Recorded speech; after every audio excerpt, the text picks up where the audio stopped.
दोस्तों, जो bullet train project operational होने वाला था वो अब 2027 से 2031 तक डिले हो चुका है। इस प्रोजेक्ट में डिले होने की वजह से गवर्नमेंट को काफी ज्यादा क्रिटिसिज्म का सामना भी करना पड़ा और होना भी चाहिए, क्योंकि यहाँ सिर्फ प्रोजेक्ट डिले नहीं हुआ बल्कि इस डिले की वजह से कॉस्ट भी काफी ज्यादा बढ़ चुका है। और इसी कंस्ट्रक्शन स्पीड के हिसाब से लोगों ने अज्यूम करना शुरू कर दिया था कि भारत के दूसरे बुलेट ट्रेन प्रोजेक्ट जो होंगे उनको बनते बनते कहीं 2060 या 70 ना निकल जाए। लेकिन अब आपको अज्यूम करने की जरूरत नहीं है, क्योंकि रेलवे मिनिस्ट्री अब वॉर मोड में आ चुकी है। आने वाले टाइम में भारत में जितने भी हाई स्पीड कॉरिडोर होंगे उनके सारे अप्रूवल्स बंडल्स में होने वाले हैं, यानी एक ही टेबल पर सभी अप्रूवल मिल जाएगा।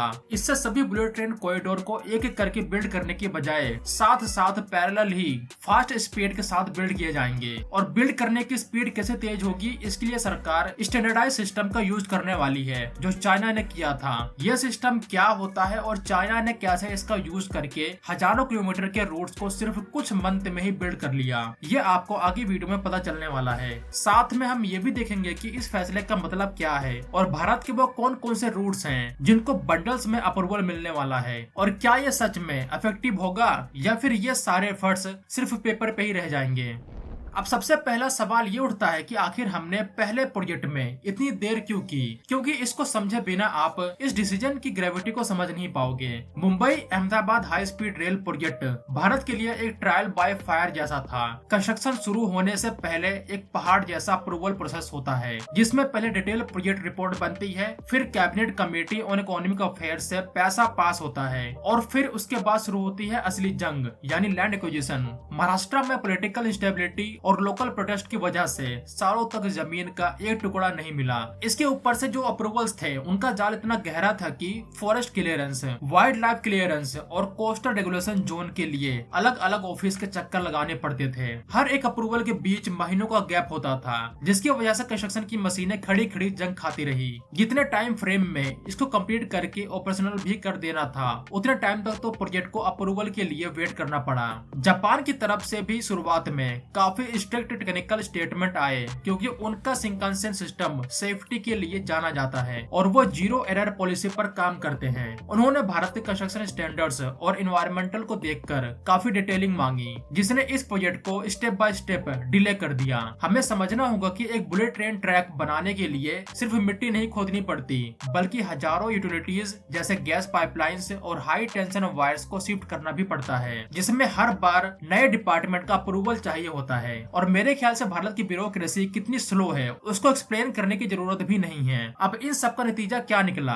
जो प्रोजेक्ट 2023 में कंप्लीट हो जाना था, अब वो 2031 तक शिफ्ट हो गया है। जो आप 2027 की डेट न्यूज में सुनते होंगे, वो एक्चुअल में इस प्रोजेक्ट का एक छोटा सा पोर्शन है, जिसको 2027 में चालू कर दिया जाएगा, जबकि पूरे रूट को चालू होने में 2031 तक टाइम लगने वाला है। अब इस डिले के पीछे कुछ और भी रीजंस है, जिसके बारे में मैंने इस वीडियो में बात की है। जो अभी के टाइम डिले देखने को मिला, उससे बहुत से इंडियंस भी काफी ज्यादा फ्रस्ट्रेटेड फील करते होंगे। इस फ्रस्ट्रेशन की वजह से लोगों ने अज्यूम भी कर लिया है कि जो बाकी रूट्स हैं, जो मुंबई अहमदाबाद से लंबे हैं, उनको तो 2070 तक पूरा किया जाएगा, अगर इसी स्पीड से काम होता रहा तो। लेकिन अब हमको थोड़ा होल्ड करके सोचना होगा। अब जिसको नाकामी कहा जा रहा है, इसी नाकामी से सीख लेकर मिनिस्ट्री ने बंडल अप्रूवल का रास्ता चुना है। इसका सीधा मतलब ये है कि अब हम हर एक रूट के लिए अलग से फाइल लेकर नहीं घूमेंगे। सरकार ने 7 नए कॉरिडोर को एक ही बंडल में पैक कर दिया है। इससे फायदा ये होगा कि अब national high speed rail corporation एक ही बार में सारे एनवायरमेंटल और टेक्निकल क्लियरेंस के लिए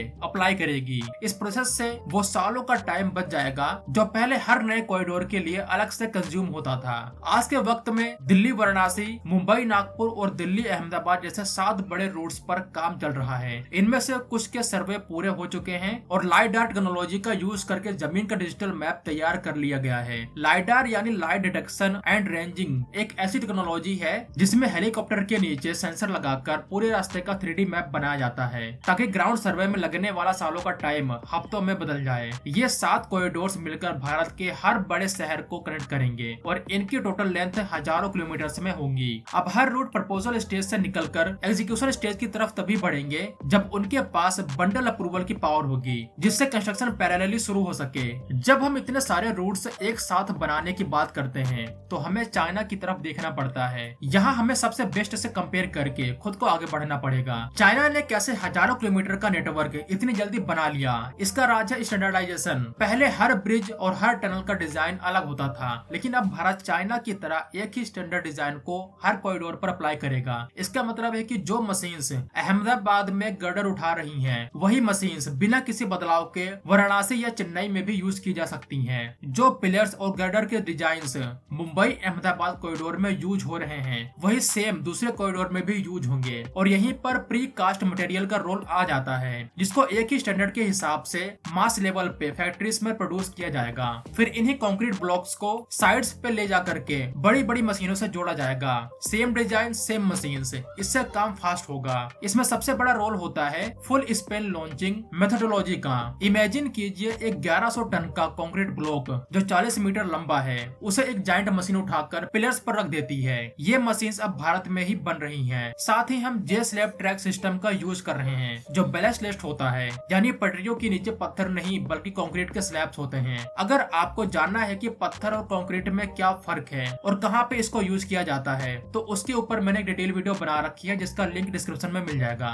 दुनिया भर में अगर देखें तो जापान का शिंकानसेन सेफ्टी में किंग है, लेकिन चाइना का मॉडल स्पीड और कंस्ट्रक्शन में सबसे आगे है। भारत अब इन दोनों का मिक्सचर तैयार कर रहा है। जापान से सेफ्टी और प्रिसीजन ली जा रही है और चाइना से कंस्ट्रक्शन का मास प्रोडक्शन मॉडल। एक और टेक्निकल एस्पेक्ट जो इस बार बदल गया है वो है लोकलाइजेशन। शुरुआत में हमें हर छोटी चीज के लिए जापान पर डिपेंड होना पड़ता था। I mean, जो रूट अभी हम बना रहे हैं मुंबई अहमदाबाद के बीच, वो भारत के लिए पहला एक्सपीरियंस है और इंडिया की जितनी भी कंपनियां हैं उनके पास ऐसा कोई प्रोजेक्ट बिल्ड करने का एक्सपीरियंस नहीं है। इसीलिए छोटी सी छोटी टेक्निकल डिटेलिंग में जापान की एक अहम भूमिका रहती है। लेकिन अब इंडियन कंपनीज जैसे L&T और BEML ने इतना एक्सपीरियंस गेन कर लिया है कि वो खुद high speed steel special alloy wheels develop कर रही हैं। यहाँ तक कि भारत की खुद की B28 ट्रेन पर काम चल रहा है, जो इसी कॉरिडोर पर चलेगी। भारत की जो पहली हाई स्पीड ट्रेन चलेगी इस रूट पे, वो जापान से शिंकानसेन नहीं बल्कि मेड इन इंडिया B28 होने वाली है।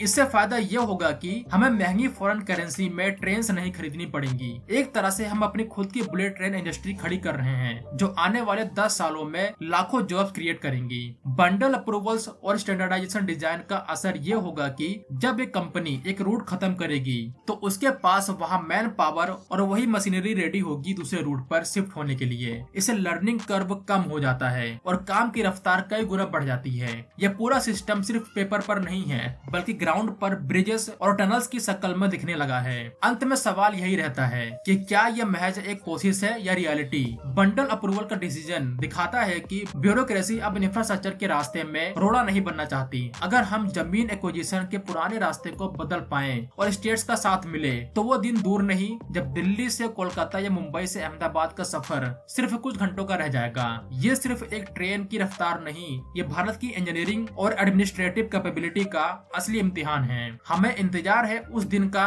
जब पहली बुलेट ट्रेन अपने पूरे रफ्तार से नए ट्रैक्स पर दौड़ेगी और भारत दुनिया के top high speed rail Nations में शुमार होगा। आपको क्या लगता है, क्या 2031 तक भारत का यह सपना पूरा हो पाएगा? कमेंट में अपनी राय जरूर देना। मिलते हैं एक नई वीडियो में, तब तक के लिए जय हिंद दोस्तों।